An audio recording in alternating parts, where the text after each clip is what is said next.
My name is Sasha, and this is Danny Morrison's personal account of how Optical Express ruined his life.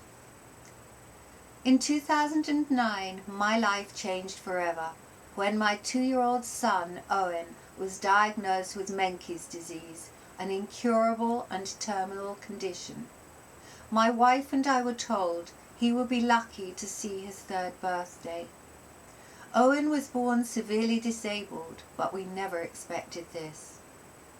Making it easier for me to enjoy the time left with Owen unhindered by glasses, I decided to have laser eye surgery. July 2009, I went for a consultation at Optical Express in Milton Keynes. Expecting a thorough examination by the surgeon himself, I was therefore surprised that the consultation was with an optometrist and most of the eye tests performed by office staff. My research had found major post-op problems related to pupil size and night vision. I mentioned this to the optometrist, asking if I had large pupils. She just sat back in her chair and said, "You're a perfect candidate for LASIK." Of course I believed her and paid up for surgery on the spot.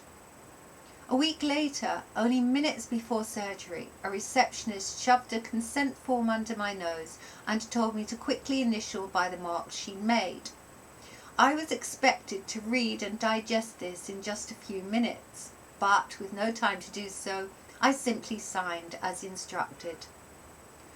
At last, I met the surgeon in person, Stefan Koppler, who reassuringly told me he'd also had laser eye surgery.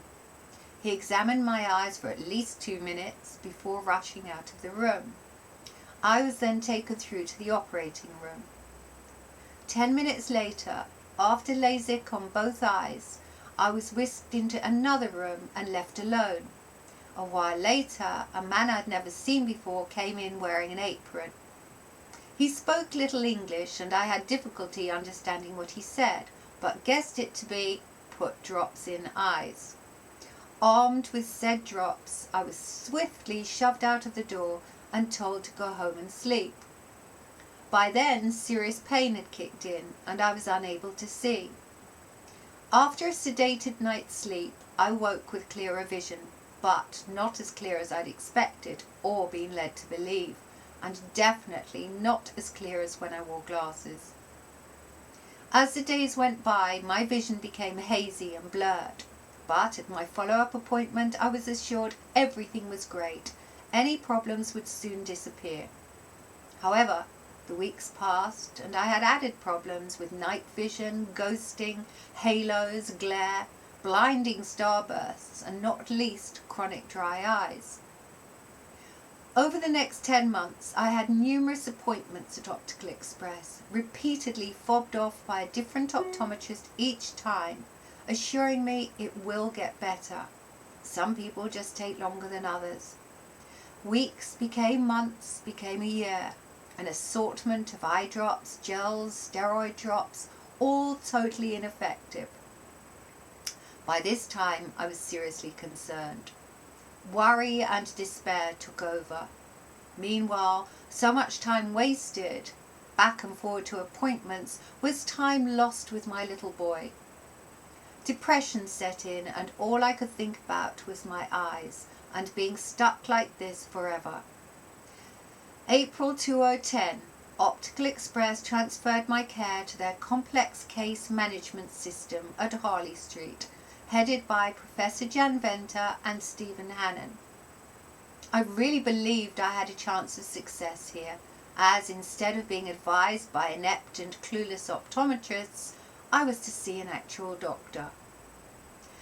Professor Venter checked my patient records, shined some lights in my eyes, then with a blank look on his face mumbled something about small cataracts on one eye, but nothing to worry about.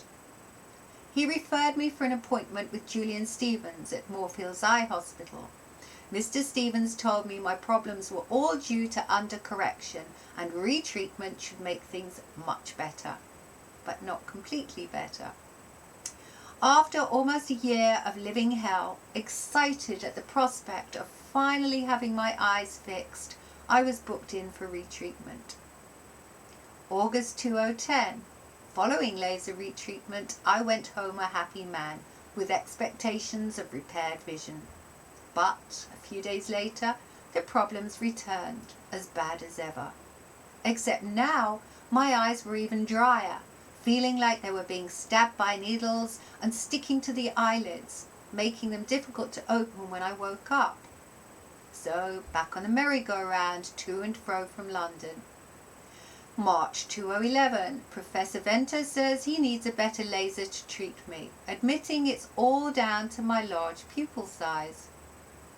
Told me the laser they use at Optical Express really isn't that good at all, advising me to wait until after the summer when they'll have a new machine that will fix my eyesight once and for all. Summer goes, summer comes, no contact from Optical Express. September 2011. I finally called OE to be told the new laser was delayed until the end of the year, and they recommended I see David O'Brat, yet another independent specialist. October 2011. A visit to London, where Mr. O'Brat examined me and advised any further surgery would be a huge risk, as my eyes probably wouldn't survive any more battering, that I should just accept it and move on. February 2012. Appointment with Professor Jan Venter. Usual routine, scans, etc. Then he just said he can't fix me and doesn't know how to go about fixing me. But he did say there'll be new lasers produced in the next 3 years that will fix me good and proper. He told me to attend an appointment with Optical Express once a year until they get new lasers, and all will be great. Finally, the scales fell from my eyes, no pun intended, realizing I needed to take legal action. It was then I learned that there's a time limitation. Court proceedings must be commenced within 3 years of the date of the initial incident. Now I understood why they had me running around all this time. After July 2012, they're safe to wash their hands of me.